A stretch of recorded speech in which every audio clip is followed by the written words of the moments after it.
Good morning mga guys, mga kawaiti friend ko. Kumusta na kayo lahat? Naglaga si Inday ng banaba guys, kakasalang ko lang kaya di pa nakulo. Ayan, iinom ako niyan, ginagawa ko yan ng tubig.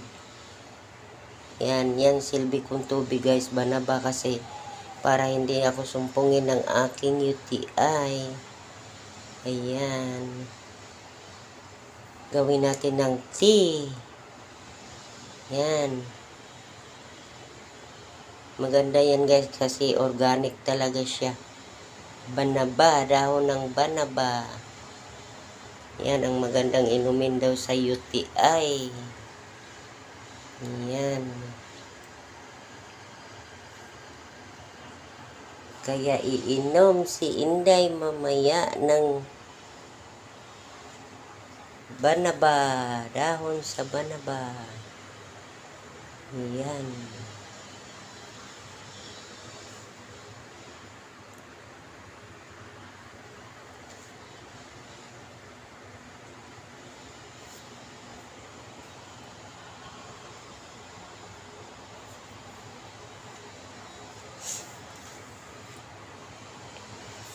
Yan guys, ganyan pala ang dahon ng banaba guys. Yan.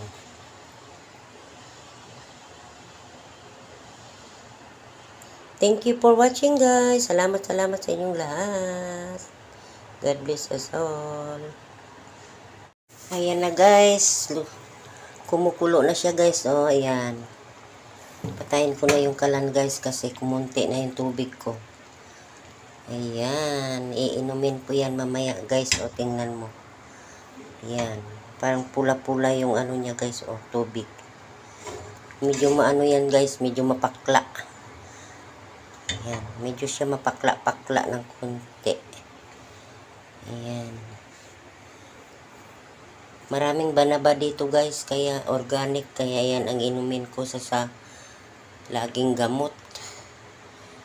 Kaya marami nagsabi sa akin na may UTI ka pala ito gawin mo ng silbing tubig. Mawawala yan, pampalinis yan ng ihi natin, sabi niya. Kaya i-maintain ko na to guys kasi maraming banaba dun sa baba. Hindi ko alam, akala ko kung anong banaba kasi tagal ko nang nakikita yan. Yung pala, banaba pala na dahon na yun, na may bunga din siya maliliit. Kaya sabi ko ay banaba pala yan. So yun, kinuha na nila ako at yan, nagdala ako ng marami. Nilagay ko sa rep. Kasi para hindi siya malanta agad, nilagay ko sa rep kasi nakakahiya naman siging utos sa mga gardinero na paakyatin mo mataas. Kaya sabi ko damihan nyo na at ilagay ko na lang sa rep. Iyon. Kuha na lang ako sa rep tapos lagain ko yan. Sa isang linggo, 2 beses lang ako guys naglalaga niyan. Yan. Para kahit hindi sumasakit ang UTI ko, at least nakakainom ako. Ang ginagawa ko na lang ng tea. Gawin ko na lang ng tea.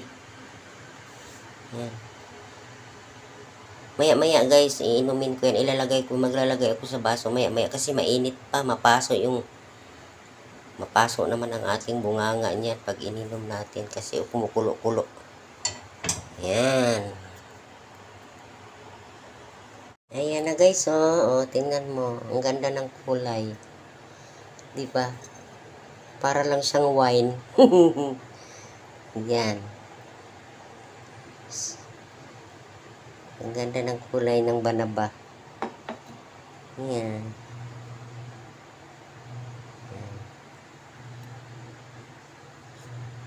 Medyo mainit pa.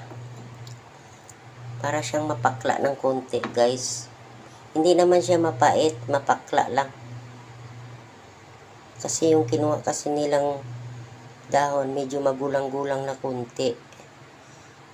Kasi mas masarap daw yung lagain, yung medyo yung magulang na ng konti. So guys, hanggang dito na lang ang aking vlog. Sinishare ko lang. Ang aking iniinom sa aking UTI is Banaba. Ayan. Salamat, salamat. God bless us all.